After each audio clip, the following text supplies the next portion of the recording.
Muy buenas tardes, estimados televidentes y radiovidentes. Pido permiso para retirarme la mascarilla. Vamos a usar este método aquí en la mesa hoy. Llegó la hora de nuestra mesa, para los adultos mayores. Hoy vamos a hablar del Código de la Familia, las personas adultas mayores en el Código de la Familia. Prepárense para una mesa muy interesante. Yo creo que le puede resultar interesante a toda la población cubana, especialmente quienes están hoy asistiendo a las consultas populares y podrían aquí enriquecer sus conocimientos respecto a este tema que atañe por lo menos a más de 2 millones de personas directamente. Por lo menos eso me dijeron aquí. Ya les presento a nuestros invitados de hoy. Tenemos a la doctora Janet Alfaro Guillén. Es la, no subdirectora, sino... directora legal. Directora legal. Había un cambio aquí, no lo pusieron en el guión, del bufete internacional. Gracias, Janet, por estar con nosotros. Bienvenida, creo que es la primera vez en la mesa redonda. Así es. Y alguien que repite con mucho gusto para nosotros, que es la doctora Teresa Orozo Fraiz, es la presidenta de la Cátedra del Adulto Mayor de la Universidad de La Habana y también participa aquí como representante de la Sociedad de Cubana de Psicología. Sí, cubana de psicología, pero la parte psicogerontológica. De psicogerontología. De psicogerontología de la Sociedad de Psicología de Cuba. Y está por primera vez con nosotros el doctor Jesús Menéndez Jiménez, médico geriatra de la Sociedad Cubana de Gerontología y Geriatría. Aquí no, pero en Pasaje a lo Desconocido lo habrán visto alguna vez. Gracias por estar. Gracias. Bienvenidos los tres. Vamos a poner el tema sobre la mesa. Hoy hablamos de usted, de mí, de tanta gente que nos rodea, de varios de los que están en la mesa, por lo menos 3 estamos comprometidos en esa categoría. Las personas adultas mayores en el Código de la Familia. Acompáñenos.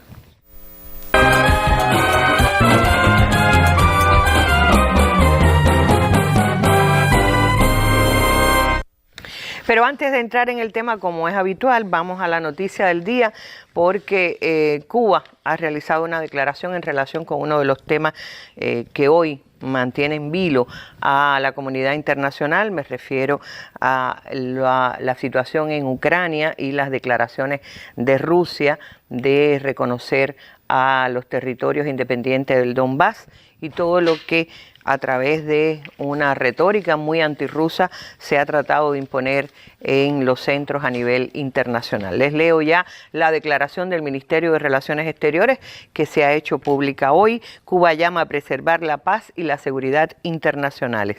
El empeño de Estados Unidos por imponer la progresiva expansión de la OTAN hacia las fronteras de la Federación de Rusia constituye una amenaza a la seguridad nacional de este país y a la paz regional e internacional.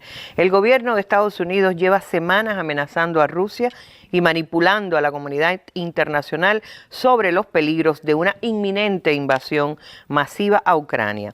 Ha suministrado armas y tecnología militar, ha desplegado tropas en varios países de la región, ha aplicado sanciones unilaterales e injustas y ha amenazado con otras represalias. Paralelamente desata una campaña propagandística antirrusa. Cuba ha alertado con anterioridad sobre la peligrosidad de esta política. El 22 de febrero del año 2014, el entonces presidente de los Consejos de Estado de Ministros, general de Ejército Raúl Castro, advirtió, y cito, ahora mismo en Ucrania están ocurriendo acontecimientos alarmantes, la intervención de potencias occidentales debe cesar. No debe ignorarse que estos hechos pueden tener consecuencias muy graves para la paz y la seguridad internacionales.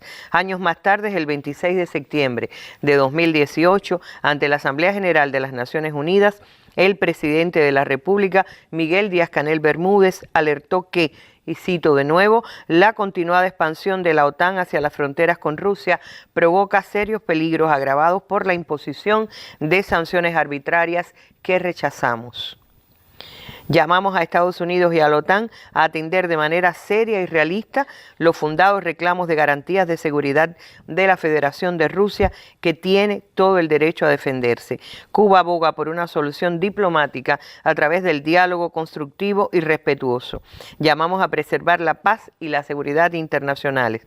Ministerio de Relaciones Exteriores de la República de Cuba, La Habana, 22 de febrero de 2022. Esta es la declaración hecha pública, ayer por el Ministerio de Relaciones Exteriores, sin duda la noticia de hoy. Y entramos ya en el tema de nuestra mesa redonda, las personas adultas mayores en el nuevo Código de las Familias.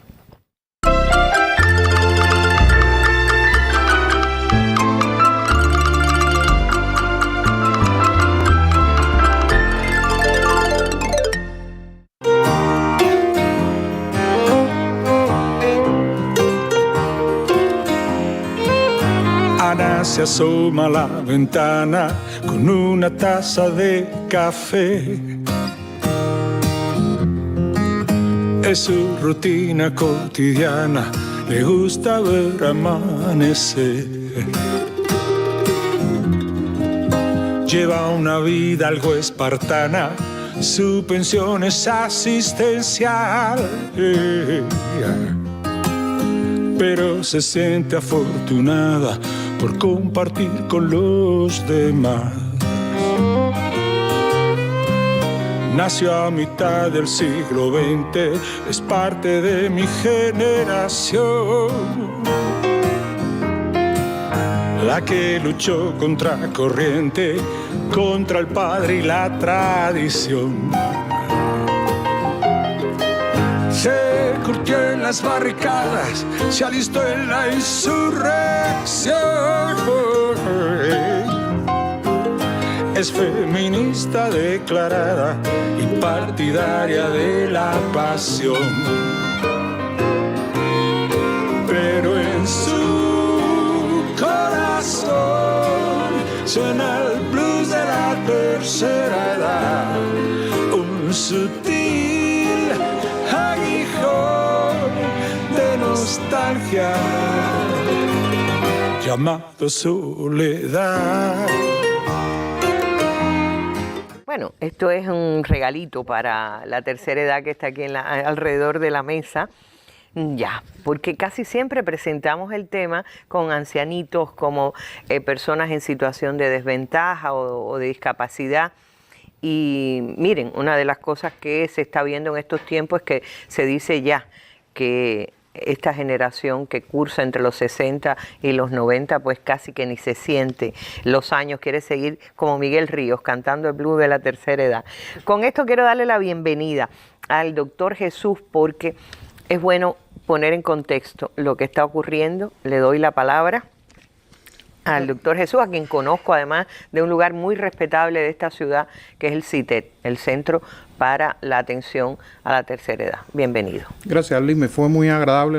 Yo no la conocía tampoco, la canción, y es una imagen distinta, es lo que se busca de alguna manera de las personas mayores, me incluyo dentro de las personas mayores, ¿no?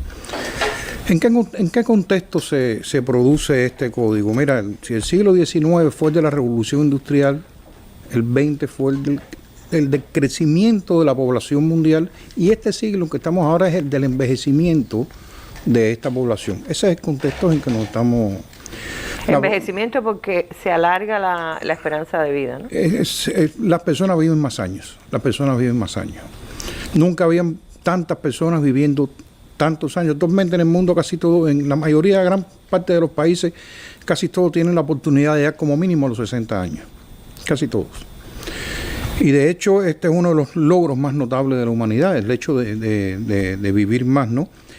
Y el envejecimiento, como se conoce, repercute en todas las áreas de las sociedades y suscita inquietudes por los costos que puede generar, tanto en materia de servicios de salud como de cuidados y de asistencia social.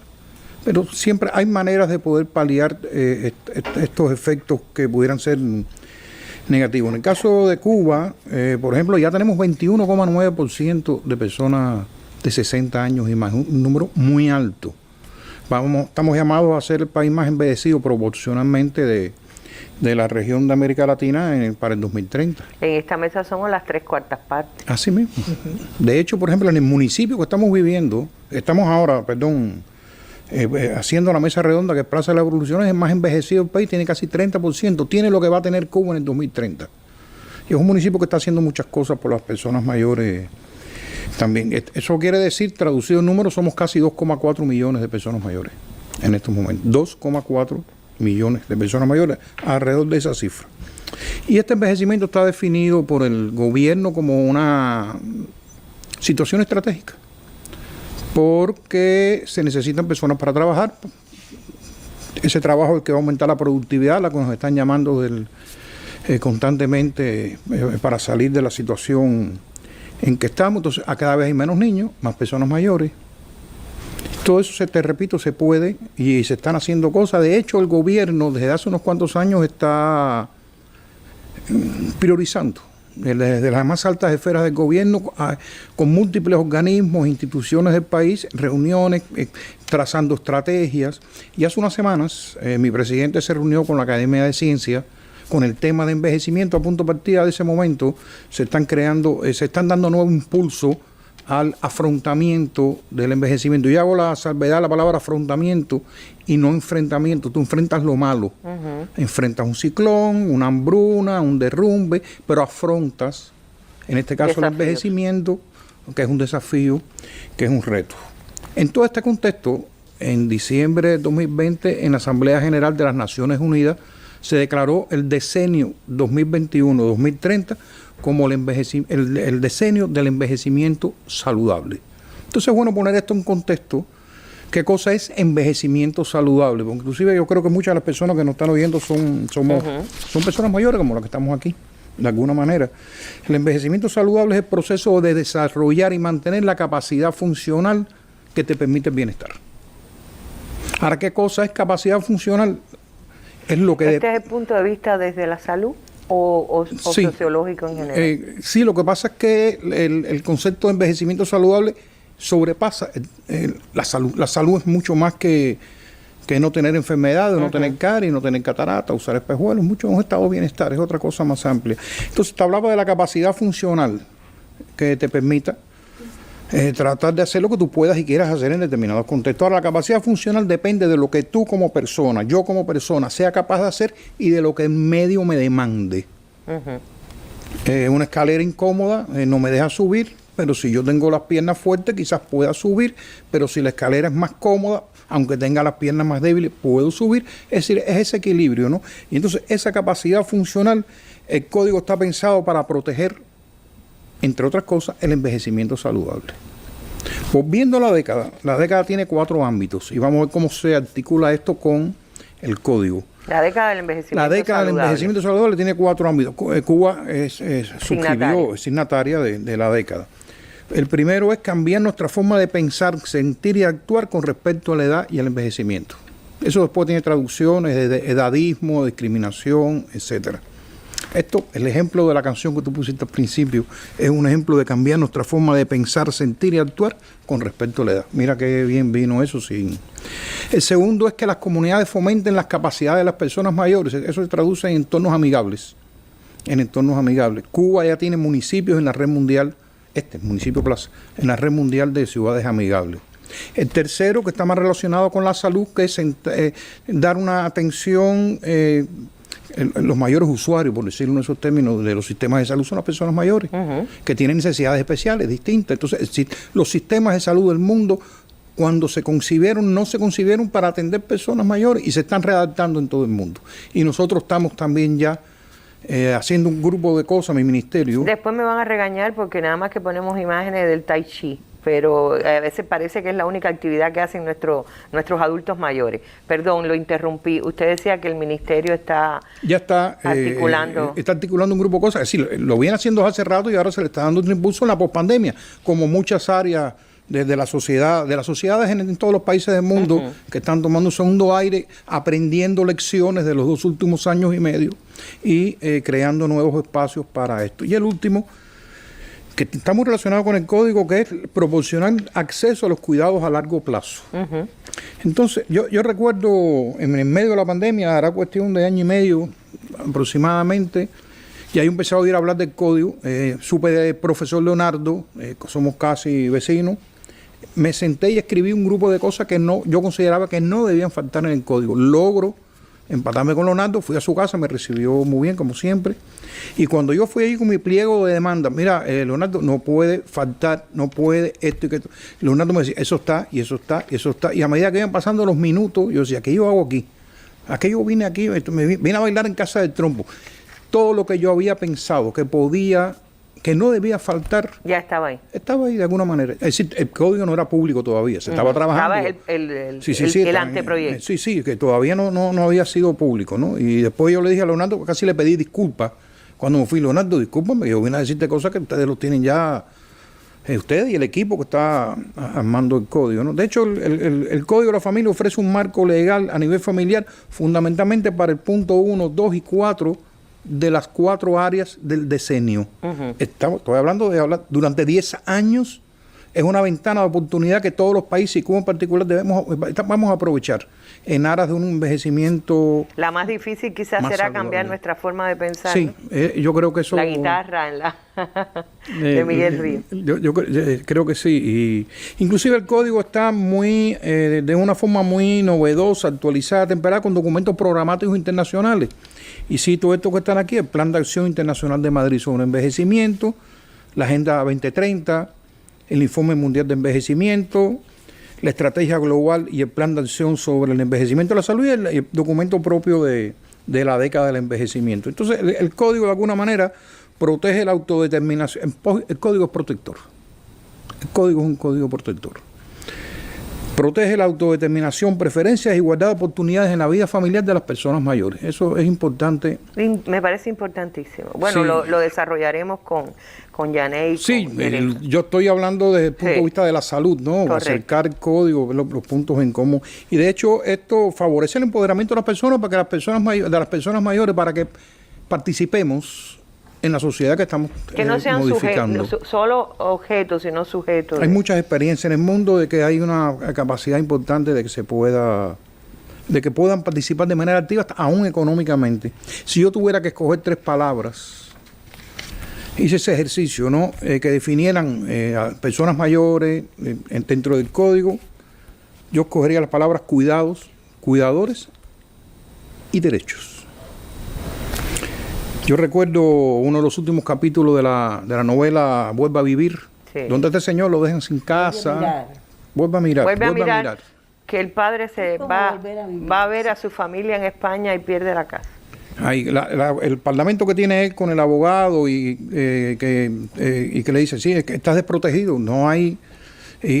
Yo vi eso como una acción de marketing involuntario, porque es un guión que estaba hecho hacía meses o años antes, tan oportuno en el momento que se estaba abriendo todo eso, sí, de una manera muy fresca, porque todo el mundo ve la novela, muchas personas veían la novela y, coño, es verdad que esto, y después, es decir, eso creo que creó un buen momento de que el código va a proteger a las personas mayores, a los cuidadores y los cuidados que ellos brindan. Ya lo saben, los que tengan en lo inmediato la posibilidad de la consulta popular, indaguen sobre esto, sobre estos derechos a los que hacía referencia el doctor Jesús.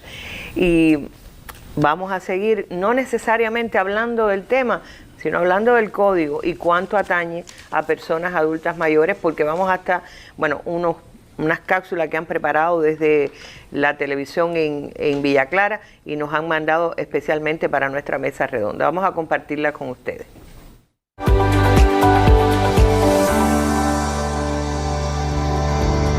El mejunje de fiesta, porque este nuevo código de la familia recoge todas nuestras luchas, eso que hemos querido lograr durante años. No creo que exista un código más perfecto que este. Entonces, voto sí. Bueno, es una cápsula y nada menos que desde el mejunje. Vamos a preguntarle a la experta. La experta es Yané, en este caso como jurista. No eres redactora de la Te Trato de Tú, porque es la más chiquita de esta mesa, ya la tercera edad está de este lado. Pero sí fuiste consultada, ¿no? Por por tu especialidad, pregunto, ¿qué cambia realmente para la tercera edad a partir de lo que nos decía Jesús? ¿Qué es lo que cambia y cuánto impacta esto en el resto de las leyes que podrían atañer a, no sé si dije bien la palabra, tener que ver con nuestras vidas? Bueno, muchas gracias, Arlene. Buenas tardes para todos y para todas. Lo primero que habría que decir, Arlene y amigos televidentes, es que el artículo 88 de la Constitución de la República constituye el punto de partida esencial para toda la articulación que, en lo referido a la protección de las personas adultas mayores, corresponde dentro del entorno familiar o dentro del ámbito familiar. Ya conocen nuestros ciudadanos y ciudadanas que la Constitución, como norma de pilares o de principios en una nación, establece las máximas sobre las cuales todo el resto de las normas luego tienen que cumplimentar o que desarrollar como normas reguladoras de estos principios.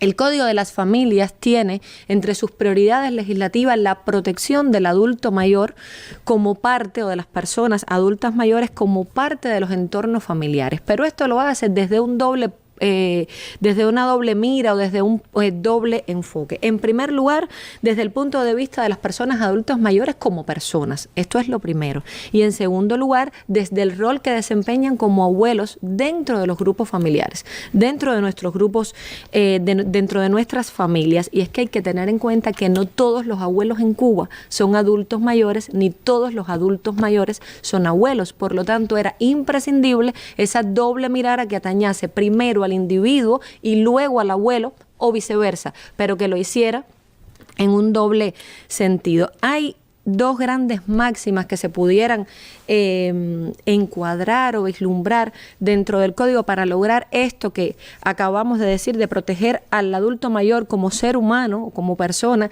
y al abuelo dentro del grupo familiar. El artículo 4 del proyecto de Código de las Familias está proponiendo, en primer lugar, el derecho de los adultos mayores a una comunicación armónica y estrecha en relación con el resto de los miembros de la familia. Fíjense que normalmente, tradicionalmente, se hablaba de comunicación solamente en el ámbito de las personas menores de edad y solamente en el ámbito de las rupturas familiares, sobre todo de los progenitores. Y ahora se comienza a priorizar en este proyecto las alternativas de comunicación, y no cualquier comunicación, sino una comunicación calificada como armónica y estable por el propio legislador. Y además, de manera muy importante, lo anunciaba el doctor Jesús, el derecho de los adultos mayores a su autodeterminación, a su independencia y a la igualdad de oportunidades. Estos tres pilares constituyen toda la guía sobre la cual se articula la protección de los derechos de los adultos mayores dentro del Código de las Familias o dentro del proyecto. En segundo lugar, desde el artículo 8 se hace trascender, se reconoce la relevancia que tienen los adultos mayores en la preservación de las tradiciones familiares, en la formación de los miembros de las familias y en la trascendencia social que esto tiene hoy día como modo de exaltar y de reconocer esa función que tradicionalmente desarrollan siempre los adultos mayores en nuestros grupos. Luego se descartan todas las alternativas, todas las manifestaciones de discriminación y violencia en la que pueden ser partícipes o de las que pueden ser víctimas los adultos mayores dentro de las dinámicas familiares, fundamentalmente. Continúa el proyecto en el artículo 47, potenciando la comunicación entre parientes entre los que se está incluyendo de manera insistente, privilegiada, marcada, la comunicación de los adultos mayores como miembros de los grupos y de las dinámicas familiares. Y hay una cuestión que salta a la vista porque en las consultas ha sido motivo de interés por parte de los consultados, del pueblo en general. Se está previendo en el Código de las Familias, en su artículo 141, la delegación voluntaria del ejercicio de la responsabilidad parental. Esa es la posibilidad que tienen los padres en determinadas situaciones, los titulares de la responsabilidad parental, de delegar en algún o en algunos miembros del grupo familiar sus roles como titulares de la responsabilidad parental y en primer lugar se prefiere a los abuelos. Y ello constituye un reflejo importante de la conciencia que tiene el legislador de este proyecto, de la trascendencia que tienen los abuelos dentro de la dinámica familiar, fundamentalmente de cara al cuidado, a la educación y a la formación de las nuevas generaciones dentro de nuestras familias. Hay 3 importantísimas instituciones dedicadas fundamentalmente a los adultos mayores. Se potencia la figura de los cuidadores dentro del Código de las Familias, dentro de los cuidados, la figura de los cuidadores familiares, fundamentalmente de cara a los adultos mayores. Y encontramos casi en los últimos segmentos del proyecto un espacio propio para los derechos que corresponden a los adultos mayores dentro de las dinámicas familiares, pero también fuera de ellas. Y en relación a estos derechos que son tan importantes y que han conquistado un espacio propio, insisto, solamente quiero referirme en este momento a uno de ellos, y es el que propone el artículo 422 del proyecto en relación a la autorregulación de la protección futura. Esta es una de las manifestaciones fundamentales que está poniendo el legislador a disposición de los adultos mayores para garantizar su autonomía, su independencia y su igualdad de oportunidades. ¿Qué significa autorregulación de la protección futura? Significa, Arlene, la posibilidad que tienen las personas cuando comienzan a adentrarse en edades, digamos, ya como la mía, que tienen determinaciones ya sobre cómo quieren que se desenvuelva su envejecimiento, cómo quieren que se desarrolle su vida, en caso de que no puedan decidirlos por sí mismos porque les sobrevenga algún impedimento físico, algún impedimento en el desarrollo y en la expresión de su conducta, aun y cuando no llegue a limitarlo psíquica o psicológicamente, pero sí le llegue a impedir exteriorizarlo oportunamente en otros momentos, que la persona pueda disponer de manera indubitada, pueda dejar sentado el modo en el que quiere que se desarrolle su vida. Por ejemplo, ¿qué miembro del grupo familiar preferiría que quede a su cuidado o el adulto mayor al cuidado de esta persona? Quiero decir, ¿qué procederes médicos rechazaría? ¿Cuáles preferiría? ¿En qué lugar preferiría vivir? ¿En cuál no? ¿Qué situaciones de la vida no quisiera que le tocaran, que le impactasen, sobre todo dentro de la vida familiar, también en el ámbito de su desarrollo profesional? Lo tendría que hacer ante notario. Sí. Sería preferiblemente escriturado, es decir, ante notario público, por la posibilidad que tiene, por la oponibilidad que tiene, para que sea de conocimiento y la seguridad de sus determinaciones. Es importantísimo que los adultos mayores comprendan que cuentan con esta posibilidad, incluso cuentan hoy, pero ahora el código se los está explicitando, se los está colocando de tinta completa ahí en el artículo 422 para que puedan hacer uso de todas las decisiones anticipadas que puedan llegar a tomar para organizar su envejecimiento, para organizar su vida cuando ya no sea posible, o en caso de no serle posible hacerlos directamente. Y por último, para terminar con este esbozo general de la regulación o de las protecciones, manifestaciones de protecciones que tiene el proyecto de código de cara a los adultos mayores, se yergue la figura de la Defensoría Familiar. También institución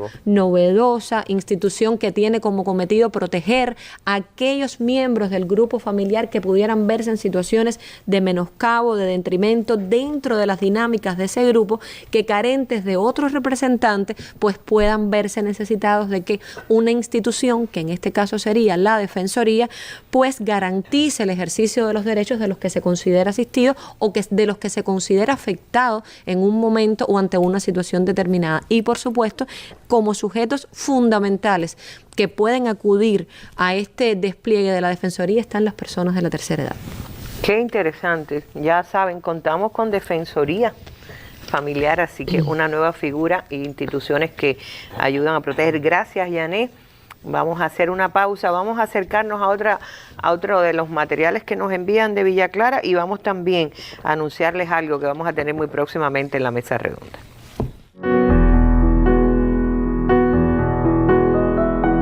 En lo que poco que he podido leer del Código de las Familias, lo veo de avanzada. Lo veo que Cuba se pone a tono con el resto de países en el mundo, en el cual venimos trabajando esta cuestión de los derechos, ¿no? las identidades familiares, salir de ese modelo estanco de la familia, porque hay realidades, en el caso mío de haber trabajado en diferentes realidades, entonces dar la posibilidad de incorporar esas realidades, no desde el prejuicio, no desde juzgar, sino de integrar en el funcionamiento social en estas redes, ¿no?, de convivencia.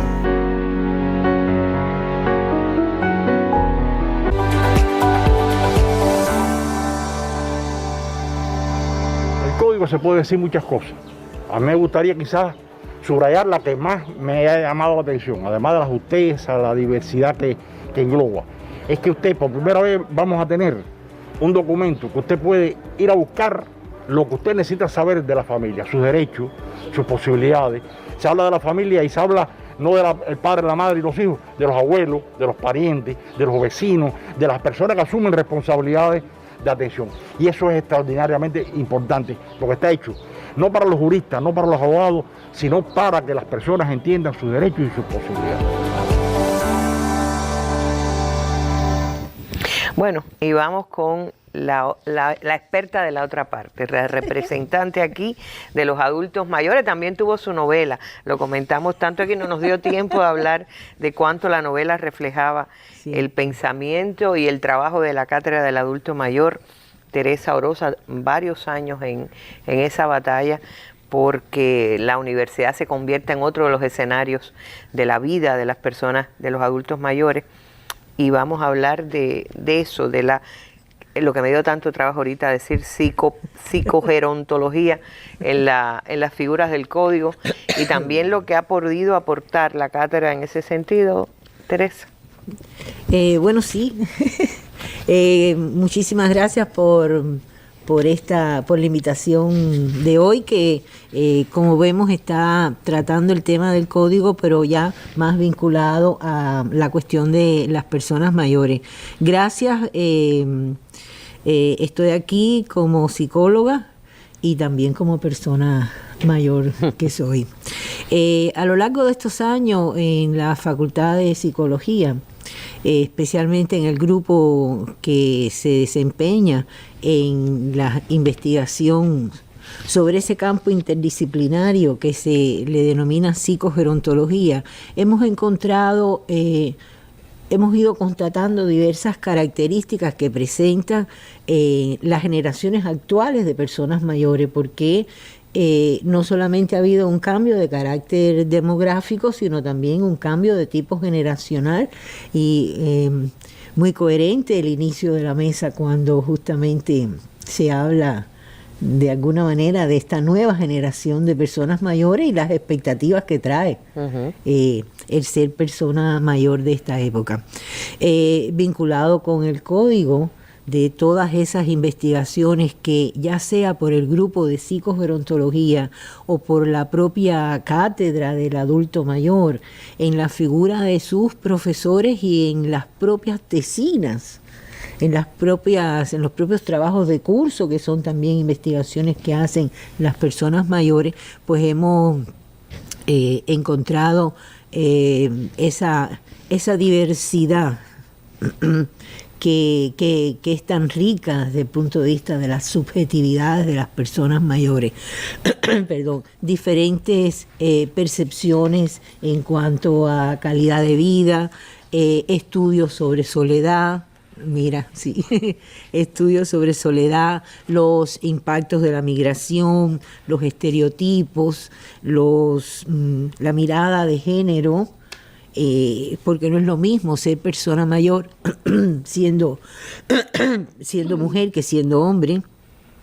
El tema acerca de las parejas y la sexualidad en la vejez, el tema de bienestar subjetivo, la familia, la comunicación, el empoderamiento, que también se estudia dentro de las características desde la subjetividad. Los estudios acerca evaluaciones que hemos hecho acerca de la amigabilidad o no, es decir, la percepción que tenemos las personas mayores, porque un ambiente cuando hablamos desde el punto de vista de la subjetividad, es la percepción que tiene la persona mayor. Un ambiente puede tener determinadas características o no tenerla, y lo que nosotros investigamos es cuán amigable percibe la persona mayor que es ese entorno, no solamente desde el punto de vista físico, sino también en cuanto a su accesibilidad. Y así también los estudios acerca de los tipos de maltrato, el tema de los cuidados, las necesidades que tenemos los mayores de esta generación, a la inclusión, a la protección de espacios de inclusión y de autonomía, y bueno, las abuelidades, por supuesto, también. Me refiero a esta parte inicial porque justamente cuando uno analiza el capítulo en el código que está dedicado a los derechos, en esa formulación, detrás de esa formulación, hay mucha vida recogida, mucha expresión desde el punto de vista de las subjetividades y de las diversidades. Por ejemplo, y que tienen que ver de alguna manera con esto que estábamos hablando, que se ha investigado, es decir, los resultados en psicogerontología han sido, yo considero, recogidos y expresados en la forma en que se ha formulado el capítulo de los derechos, de los derechos y de los deberes de las personas mayores. La cátedra se encuentra, reconoce también su impacto en eso. Sí, o por lo menos que lo reconocen. No solamente que reconozcamos los impactos de la cátedra o de las cátedras del adulto mayor, que se han convertido en nichos de gestión de conocimiento gerontológico en todas las universidades, sino de que se corresponden, es decir, que son coherentes los resultados que nosotros hemos tenido, estos y de muchos otros grupos de investigación vinculados al tema de lo subjetivo, de lo espiritual, de la espiritualidad de la persona mayor de esta época, con la forma en que el capítulo de los derechos está redactado. No es que literalmente esté envolcado, pero son coherentes los resultados. Y si me invitas a analizar el capítulo de los derechos, como psicóloga entiendo que están expresando la vida que está por detrás de la persona adulta mayor. Por ejemplo, el derecho a la vida con dignidad. ¿Sabes? Es una formulación que aparentemente es muy rápida, pero para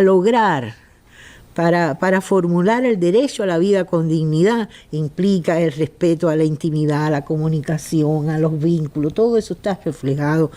El derecho a la vida autónoma e independiente es respetar también la toma de decisiones, el proyecto de vida, la autonomía. El derecho a elegir el lugar de residencia, está reflejada la elección. Bueno, esto ocurre con frecuencia, porque es importante que nos leamos todas las personas mayores, nos leamos el código, porque muchas veces la familia, en el afán, por ejemplo, en este caso específico, se me ocurre poner algún ejemplo, en el afán de protegernos, pues cuando mamá o papá se queda sola, los hijos a veces entienden que no lo tienen ni que consultar con la persona mayor, entienden que debe llevar a mamá o papá a vivir con ellos, y entonces no se le pregunta siquiera a la persona mayor. Y entonces yo creo que es importante, es decir, el derecho a elegir dónde se vive, a una vida libre de violencia, el derecho a un entorno accesible que implica la participación, el derecho a la autorregulación futura que decía la profesora, y el derecho a la participación social. Yo creo que de forma general, igual, no se les quedó ninguno. Si se les quedó, se lo dan la consulta. Si me preguntaran cuáles son las cuestiones que el código desde el punto de vista de los derechos protege, yo creo que está protegiendo comunicación, intimidad, vínculos, toma de decisiones, proyecto de vida, autonomía, elección, la no violencia, la no discriminación, la participación, la perspectiva y la perspectiva futura. Y usted hablaba del tema de la abuelidad. Quiero hacerle una preguntita en relación con eso, pero antes voy a valerme de un motivo para hacerlo, que es un material, un trabajo que está desarrollando la Fábrica de Felicidad, el grupo del Proyecto Palomas, que realmente ha sido muy, muy útil, nos ha sido una herramienta audiovisual magnífica. Y bueno, aquí tenemos el testimonio de varios importantes actores y actrices cubanas que hablan de la abuelidad desde esos conocimientos también de la psicogerontología. El 2 de octubre muere Tatiana y el 13 de mayo Roxana. Me he quedado sola, sin familia. He seguido viviendo por mis nietos, me llenan mucho la vida y eso me da mucho aliento, me da mucha fuerza para seguir adelante. Las abuelas y los abuelos somos cómplices de secretos, malcriamos y también restauramos el mundo de nuestras nietas y nuestros nietos cuando se les cae. Somos lazos de cariño y ternura y a la vez debemos ser enseñanza y disciplina, porque somos el árbol de la familia extendida que inspira pertenencia e identidad. Tenemos que saber que somos abuelas y no madres de nietas y nietos. E igualmente ocurre con los abuelos. Sería tan importante que legalmente se expresaran nuestros derechos para protegernos dentro de la familia y socialmente, y también nuestros límites, porque somos figura vital en las relaciones entre abuelas, abuelos, padres, madres, nietos, nietas. Ellos se pasan la vida valorando lo que yo hago, valorándolo por debajo, criticándolo, tratando de cambiarlo, de darme consejos de qué es lo que tengo que hacer y cómo. La abuelidad en los últimos años se ha insertado en un nuevo estilo de vida familiar por los cambios sociodemográficos como el envejecimiento poblacional, conformado por el aumento de la esperanza de vida y la disminución de la natalidad. Pero también existe un nuevo orden de familias que superan el de los lazos consanguíneos, permitiendo describir como familias a grupos sociales que antes no se tenían en cuenta. Parejas con hijos de anteriores matrimonios, matrimonio entre personas de igual sexo, madres y padres en solitario, la adopción. Ante estas realidades, es urgente que las políticas públicas se expresen con un diseño movilizador para todas las familias. Gracias, Lisset Vila, por este trabajo y al equipo del Proyecto Palomas que nos ayuda tanto. Muy brevemente, eso que está pidiendo nuestro querido Enrique Molina, que ya no tenemos, o que la propia Obeida Blanco, pregunto yo, ¿está recogido eso? Está recogido, hay un artículo que que recoge precisamente el derecho de las abuelas y los abuelos a la comunicación con sus nietas y sus nietos. Y cuando uno escucha siempre en las introducciones, cuando se habla acerca del código, que es el código de los afectos, yo creo que sí, que desde el punto de vista como psicóloga y como ser humano, yo sí creo porque lo es, porque inclusive protege el afecto que se genera y que está hoy todavía desprovisto de una figura que lo proteja, pero va a proteger el afecto que se produce entre el abuelo y el nieto. Que de no, por determinadas circunstancias, de no poder ser posible, pues entonces efectivamente se estaría mutilando un proceso de carácter afectivo de la persona mayor, legándose, autotrascendiéndose en la figura de sus nietos y del nieto descubriendo el mundo a través de sus abuelos. Eso que desde el punto de vista psicológico es tan rico y tan necesario para el desarrollo de ambas edades, lo protege también este código. Protege la abuelidad. Y con la abuelidad protege la dignidad, que es lo que más me gusta de esa formulación que mencionaba hace unos minutos Teresa. Gracias, profe, gracias. Para llegar a las esencias detrás de las apariencias, para rasgar la costura de la manipulación mediática, para dejar atrás los lugares comunes y adentrarnos en la arista filosa de los acontecimientos. Esto es Con Filo, un espacio para mostrar con todos sus matices las noticias, los hechos, las matrices de opinión que circulan en los medios y en las redes sobre la realidad cubana. Con Filo, cada martes y jueves antes de la novela. Hoy tenemos Con Filo, ya lo sabe, antes de la novela. Y yo vuelvo con Jesús. Hablábamos de la importancia. Usted decía ahorita que los cuidados y los cuidadores es de lo más importante que destacaría dentro de las múltiples miradas desde el código, ¿no? Sí, definitivamente, Arlene, es muy novedoso. Es decir, existen de manera explícita por primera vez aspectos relacionados con los cuidados y con los cuidadores. ¿Quién no ha tenido, desde el punto de vista personal o muy cercano a uno, que cuidar o necesidad de que cuiden a alguien muy cercano a uno? Y nos hemos visto atorados en esta situación muchas veces. Antes éramos muchos para cuidar a pocos, ahora somos pocos para cuidar a muchos. Y esto desborda a la familia, desborda al Estado. Entonces hay que buscar un grupo de fórmulas que mejoren y que protejan. Y esta es parte de la función del código. El cuidado tiene cara de mujer. Es decir, los hombres también cuidamos, pero el cuidado tiene cara femenina. Cuando hable de cuidadores, estoy hablando más de cuidadoras. En primer lugar. Exacto, más de cuidadoras que de varones, cuidadores, aunque son... Entonces es un trabajo muy anónimo, muy... que te cae arriba de los hombros, que desarticula la familia del cuidador, que crea algo que se conoce como la carga del cuidador, que tiene implicaciones tanto físicas como afectivas en la persona que brinda el cuidado. Y el código, de alguna manera, conlleva un reconocimiento y una protección tanto a los cuidadores como al cuidado, en términos de respeto a la autonomía y la dignidad del cuidador o de la cuidadora. Voy a hablar en términos en femenino, porque es verdad que el cuidado tiene cara de mujer. En provisión de la violencia, y la violencia es bidireccional. Si la violencia que pudiera establecer en un momento determinado el cuidador hacia la persona cuidada, pero también proteger al cuidador de una posible violencia que existe de la persona cuidada hacia su cuidador.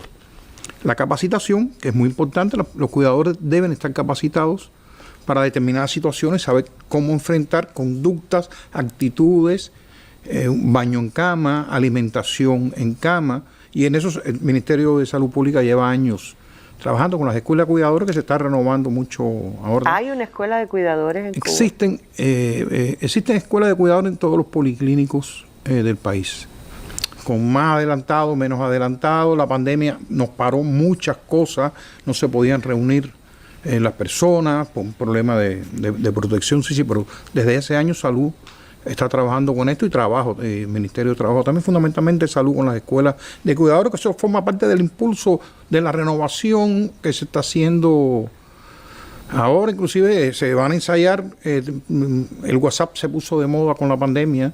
Sí. Y se van a ensayar, va a haber algunos ensayos. Grupos de WhatsApp. Sí, en Plaza, por ejemplo, se está terminando ya el proyecto para, a través de grupos de WhatsApp, por ejemplo, calificar a los profesores de las escuelas de cuidadores.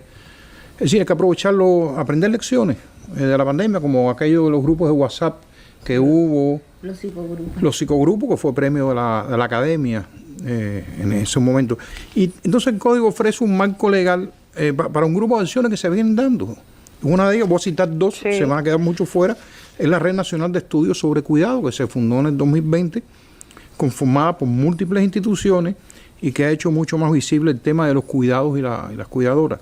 Y el otro es el proyecto de trabajo no remunerado, que se aprobó en diciembre del año pasado y está coordinado por el Ministerio de Trabajo y Seguridad Social, con múltiples organismos dentro de este proyecto, que forma parte de lo que se conoce como los macroprogramas del gobierno, y que en el caso del proyecto de trabajo no remunerado, una de esas acciones principales es la creación de las bases de un sistema nacional para el cuidado integral de la vida. En general. La vida no tiene edad. Claro. La vida no tiene edad. Esos son dos ejemplos de cosas que se están haciendo. Ya con respecto, para cerrar, los derechos de las personas mayores, ya te habló mucho de eso. Hay una guía, yo veo una guía a todo lo largo del código, que es el combate del edadismo. ¿Qué cosa es el edadismo? Discriminación por la edad. Tan sencillo como eso. En formas de estereotipo, en formas de... Él no puede porque tiene tanta es un edad. viejito. Es un viejito. Con el tema del sexo, que no lo abordamos hoy, pero es uno de los que aparece mucho. Cuando uno busca tercera edad, aparece el tema del sexo y la tercera edad. Sí, son cosas que el está código reconocido también. tiende a proteger. Mira, es importante esto que tú acabas de decir. El envejecimiento no es una enfermedad. Y no, absolutamente. En la vida pocas veces se puede hablar de manera absoluta, pero yo diría que casi absolutamente ninguna enfermedad es causada por la edad. Hay enfermedades que se asocian a determinados grupos de edad, pero la edad no enferma a las personas. Exacto. La persona que no oye no está media sorda porque sea vieja, es porque tiene un problema. Claro. O la que no ve no es porque esté... Bueno, hay algunas cosas que se gastan con los años, digo yo, porque uno va perdiendo la visión con los años que no tenía. Sí, lo que pasa es que la catarata es una enfermedad, por ejemplo. Claro, Es decir, habitualmente entiendo. Sí, hay personas muy jóvenes que tienen la hay misma niños que usan espejuelos. Yo uso espejuelos de niño, por ejemplo, y no tenía nada que ver con la edad. Y entonces, con esto que tú me decías, mira, no hay límite por edad para formar familia, por ejemplo. El código contempla esto. Vivir más años es un logro y el código ayuda a disfrutarlo, ¿no? De hecho, te voy a poner algunos ejemplos que no están en la parte específicamente de personas mayores ni de cuidadores, pero a lo largo del código, los contratos de alimentos, la guarda de hecho y el acogimiento familiar le dan un sentido protector al código, especialmente a las personas mayores. Mira, Lynn, ya la revolución adulta mayor tiene más de 60 años. Sí, qué lindo, ¿verdad que sí? Y yo creo que las personas que hicimos, y me incluyo, posible, y la cargaron sobre sus hombros, merecemos un código familia como este que nos protege, tanto a nosotros como personas, como a los que pueden ser potencialmente nuestros cuidadores en un momento determinado. Yo creo que respetar, proteger y cuidar a los que nacieron antes que nosotros es un deber filial y social, y el código favorece que esto se pueda hacer. Y yo agregaría, es un placer cuando uno ama a la persona que cuida. Gracias, Jesús. Duele menos el cuidado de esa manera. Profundiza para alistar sus clases. El proyecto del nuevo Código de la Familia está entre los temas impartidos a los más de 1000 cursillistas de la Cátedra del Adulto Mayor, adscrita a la Facultad de Educación de la Universidad de Cienfuegos. Sabemos que los derechos de las personas mayores están protegidos en nuestra Constitución, pero encontramos novedades importantes en este proyecto. Protege la autonomía de las personas mayores, es más inclusiva, es un proyecto al amor de todos los seres humanos, no solamente de las personas mayores, al respeto, a la solidaridad. El adulto mayor puede decidir quién lo va a cuidar en un futuro, cuando él inclusive pudiera perder alguna de sus capacidades cognitivas. Refrenda el derecho a la participación de la persona mayor, no solamente a la participación, sino a tomar decisiones dentro de su ámbito familiar. Precedida de un análisis desde la etapa de anteproyecto de ley, los profesores de la cátedra encomiaron de la futura norma el reconocimiento al rol del abuelo y la abuela, el derecho a la defensa frente a la ley ante cualquier forma de violencia y garantías de accesibilidad, ideas que potencian los derechos humanos desde un enfoque multidisciplinario. Porque es un código más justo, inclusivo, se suma el amor, la solidaridad, el respeto, la dignidad humana, se corresponde con los hallazgos incluso de las investigaciones psicológicas. Hay algo muy novedoso en este proyecto de Código de Familia, y es que no solamente contempla los derechos de las personas mayores, también contempla los deberes de las personas mayores. Las personas mayores estamos en el deber de autocuidarnos, estamos en el deber de participar, estamos en el deber de transmitir valores morales a nuestros hijos y a nuestros nietos, a respetar también al entorno familiar. Puede una persona mayor estar viviendo o conviviendo en una familia no convencional y tiene el deber de respetar, por ejemplo, si tiene un hijo que tiene una pareja que puede ser homosexual. Un nuevo código al que puede... Bueno, síntesis que gracias Imari Barcia a este material de Cienfuegos, pero nos las dejo casi sin tiempo a Yanet para un poquito el resumen de lo que consideras que son los beneficios para todos nosotros de esta normativa. Bueno, hay 3 cuestiones fundamentales que anunciaba el doctor Jesús y a los que yo me voy a referir muy brevemente. La guarda de ellos, el acogimiento familiar y los alimentos voluntarios. Son instituciones que el Código está regulando como posibilidades de protección de nuestros adultos mayores, de los cuales la guarda implica que una persona sin designación judicial ni administrativa tenga a su cargo al adulto mayor para garantizar su cuidado en el orden personal o patrimonial, está estableciendo una guarda de hecho con ese adulto mayor que lo aleja, que lo excluye, que le evita situaciones de abandono, de menoscabo y demás, con toda la regulación que esa relación particular tiene que tener de cara al derecho. El acogimiento familiar impide la entrada no deseada, no idónea de los adultos mayores a centros de acogida y a centros especializados en sus cuidados, porque pasan a integrar grupos familiares que los acogen como uno de sus miembros o personas solas que las acogen para formar un grupo familiar con este adulto mayor, también con todos los requerimientos que tiene que tener esta relación y esta interacción. Y muy importante, la figura de los alimentos voluntarios. Es la posibilidad que permite que el adulto mayor se vea beneficiado con cuidados y atenciones a cargo de otra persona que está recibiendo por parte de ese adulto mayor unos beneficios de remuneración, de compensación económica, de algún tipo, de modo que les garanticen estos cuidados a tono con las necesidades concretas que tiene el adulto mayor y que expresa en ese contrato. Es un contrato de asistencia que existe hoy en la sociedad cubana, que se da en algunos casos y se instrumenta ante notarios, pero con muy escasa incidencia y sobre todo sin regulación normativa, y ahora el Código nos está proponiendo esta alternativa. Hay una cosa un aspecto al que quisiera que enfocaran la mirada los adultos mayores, y es a todas las transformaciones que en el Código Civil producen estas variantes o estas propuestas del Código de las Familias en materia de herencia, en materia de contrato de donación, en materia de posibilidad de testar, en las cuales se les da a los adultos mayores otras alternativas de ejercicios y otros mecanismos protectores que deben validar, que deben conocer. Hay una filosofía de vida muy extendida que prevé que aboga porque la juventud es un regalo que hay que disfrutar y la ancianidad es un privilegio.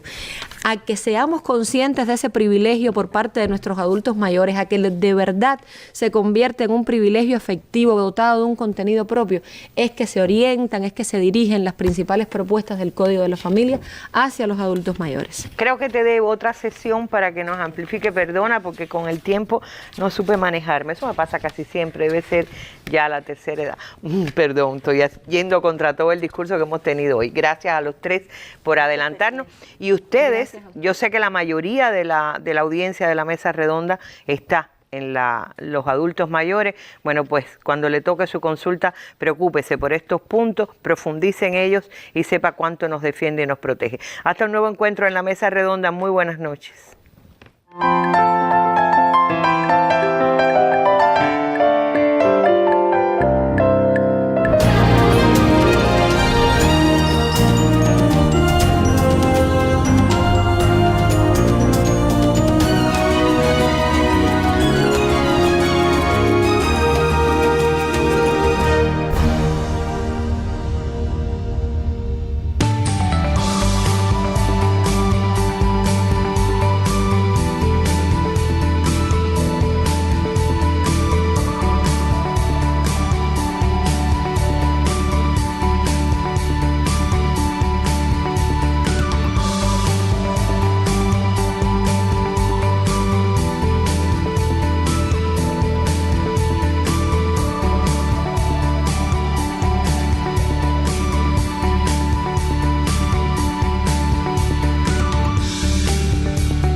noches. Ya son las 8. Comienza el estelar. Buenas noches, Rey Gómez y Giselle Filiutelles les damos la bienvenida. De inmediato nuestros titulares. Amplían discusión del proyecto del Código de las Familias a centros laborales y de educación. Sostienen conversaciones Esteban Lazo y el presidente de la Duma estatal rusa, Vyacheslav Volodin.